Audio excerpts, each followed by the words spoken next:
I'm at a hotel today. I decided I'm gonna get one every like one day a week. I'm gonna get a hotel, and I'm just trying to keep it down because it's kind of late, and I don't want to be rude to anyone in the other rooms or anything like that. So I hope you can hear me, but I'm doing pretty good today. I was in the ER yesterday because I had like really bad constipation and take a shit for a whole week, and I wanted to see if I was dehydrated or not. They put that IV in me with the saline shot, right? And I had it in my arm for 2 hours, before I finally told them take it out of me, take that thing out of my arm. And the guy like kind of ripped it out pretty hard, but my arm's okay, the Band-Aid was bleeding quite a bit, like when I ripped it off this morning, but I actually took 2 shits today, believe it or not, without the hospital's help. And that, just had I prayed to have it happen.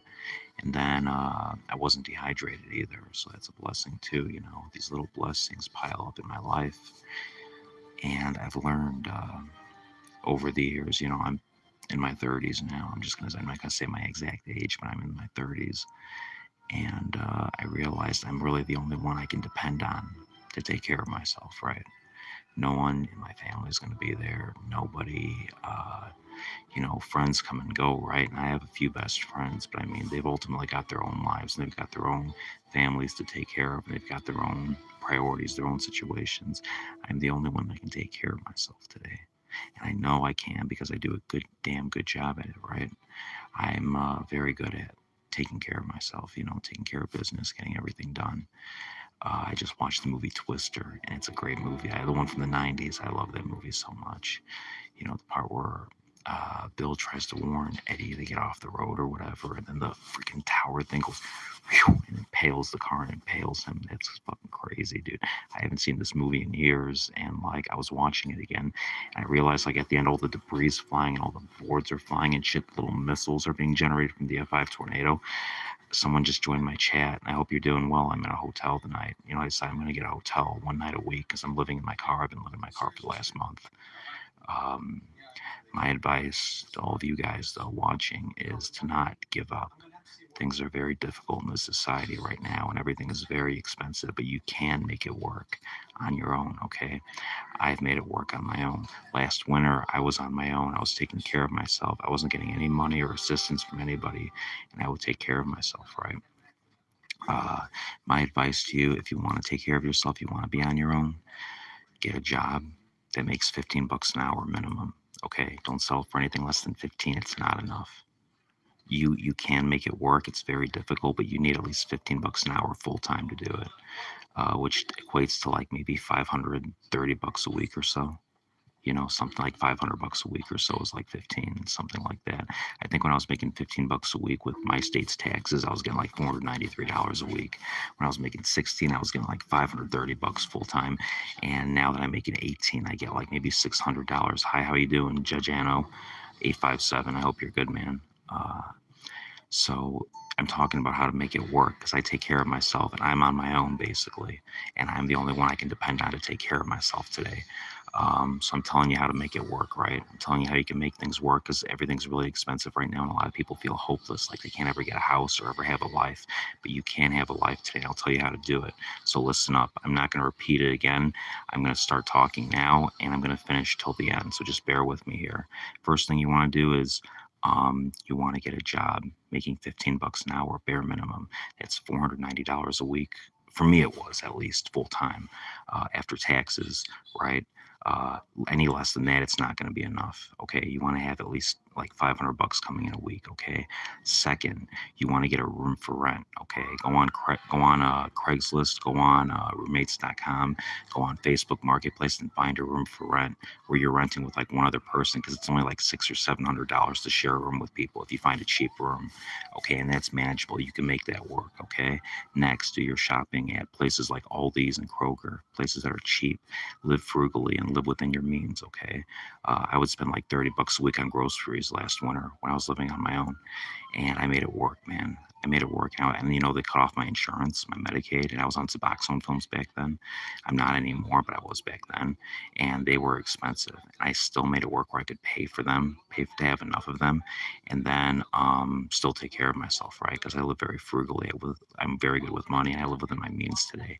So I'm currently in my car, and I've been in there for about a month or so, right?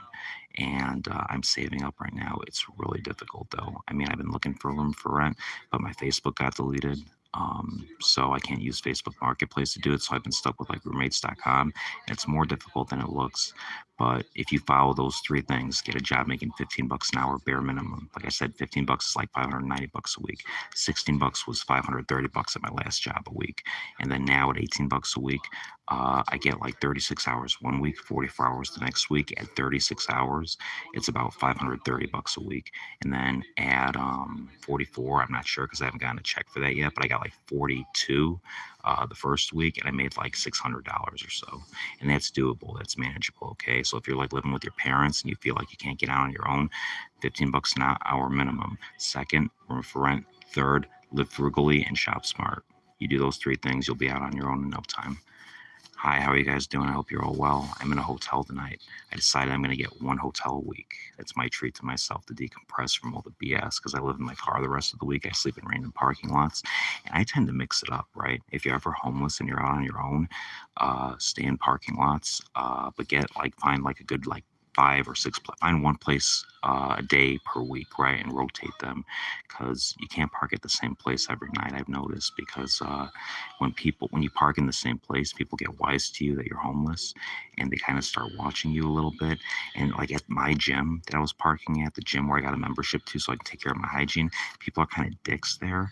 You know, I was sleeping there on like Wednesday or Thursday or something like that, and Wednesday I think. And at like midnight, these people came out and they were being really loud.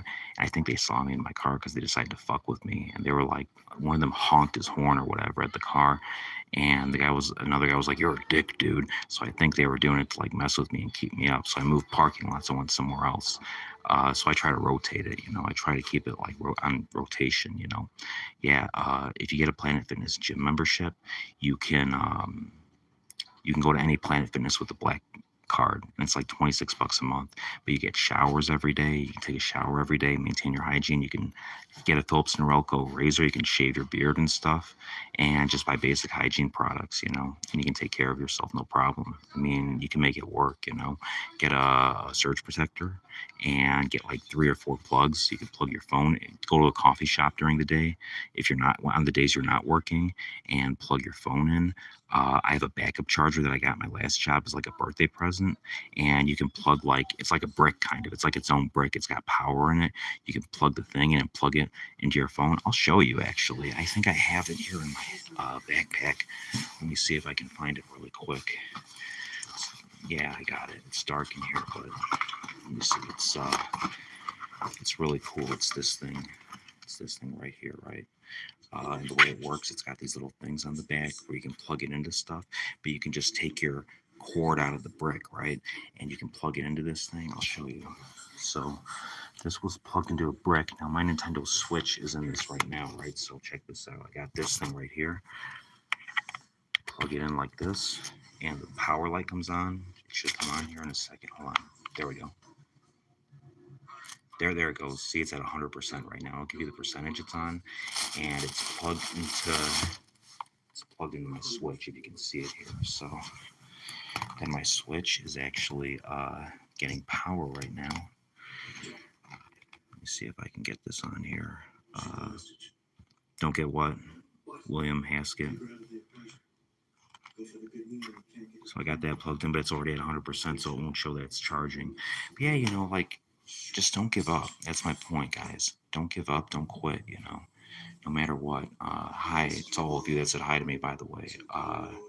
You know, and Jonathan Bedina's the only way I could do. What do you mean? I'm just curious if you're still here. But yeah, don't give up, guys. It's difficult in this society. I made a video yesterday talking about how we need a revolution in this country, and we really do, because things are getting really expensive. They're getting really bad out there.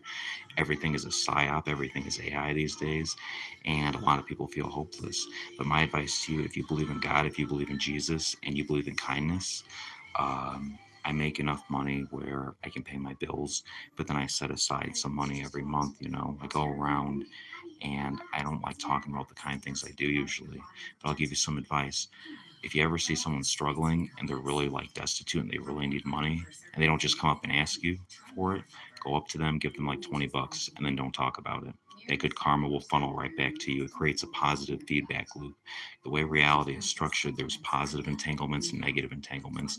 If you spend your life being an asshole and you be selfish and you only think about yourself, you're going to stay broke, you're going to stay depressed, you're going to stay anxious for your whole life, because that negative karma is going to feed back. It's like a feedback loop, and it feeds back to you.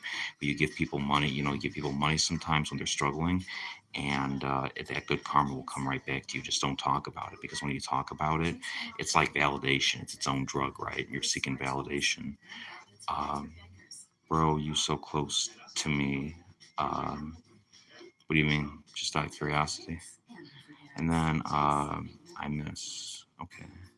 But yeah, it's good to see you guys are engaging with this conversation. I'm glad you guys are actually taking my words seriously here, because I hope I can help people. I hope I can help people with this message. If I can just get through to one person to not give up and to keep going and to keep pushing forward.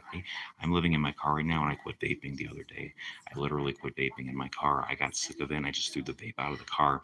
And to do me one better, God made the top of it snap on the top of the car, so the little cap on it that has the nicotine in it bounce back off into my car, so no one could, like, like a 19-year-old walks by, sees the vape, they can't just hit it and get addicted to nicotine, right? So God thought of everything ahead of time. Now I got rid of the vape, and now I'm free of vaping, and it's a great feeling. I don't miss it at all. I did not enjoy it when I did it. This is the last thing I need to get off of. I've gotten off of so much already. I've gotten off methadone, I got off amphetamines, I got off crack cocaine. I got off a lot of shit over the years, guys. And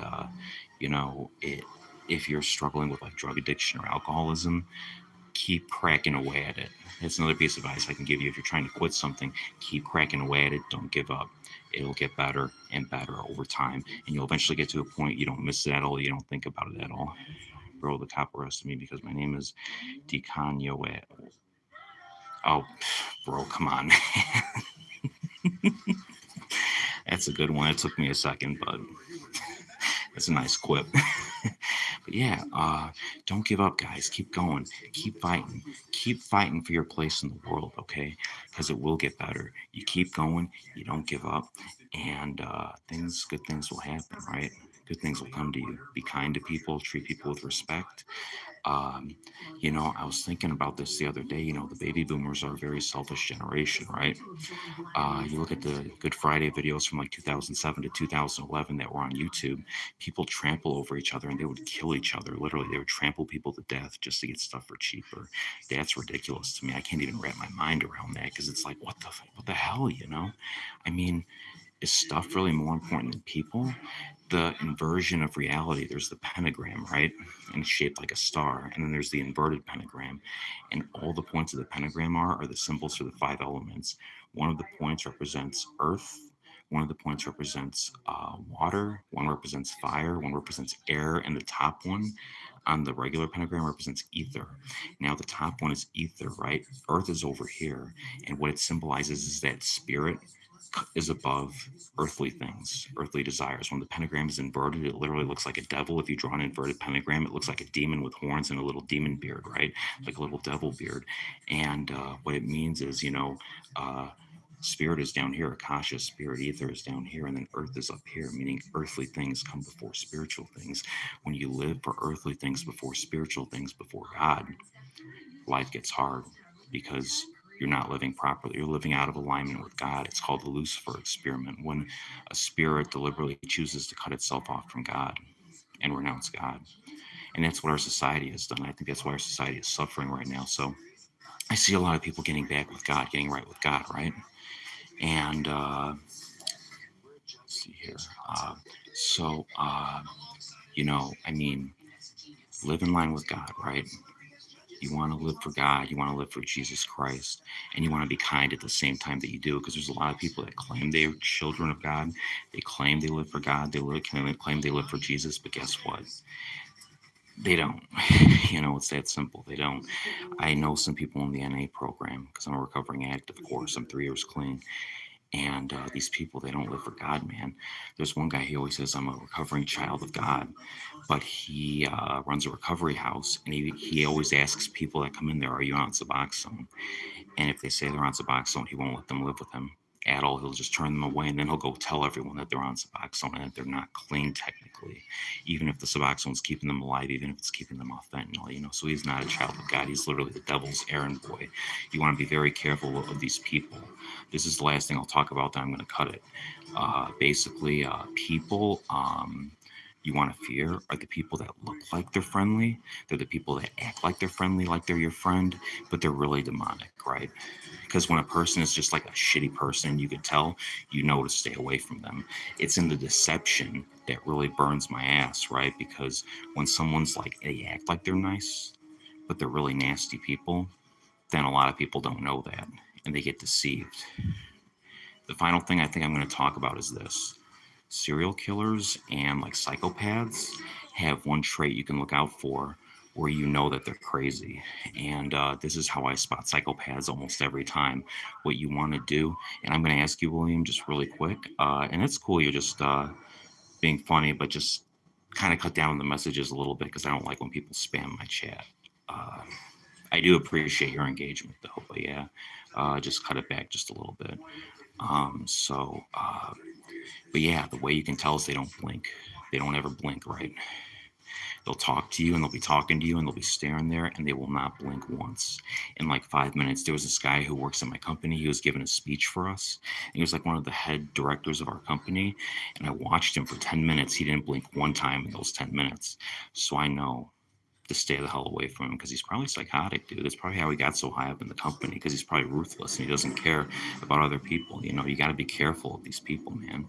But my voice is getting hoarse and I'm starting to actually run out of air because I've been talking so much. I've been trying to keep it quiet at the same time because, I'm in a hotel. There's people around me. So, you guys have a great night. I'm going to go watch this movie. Speed's on right now. It's a great movie.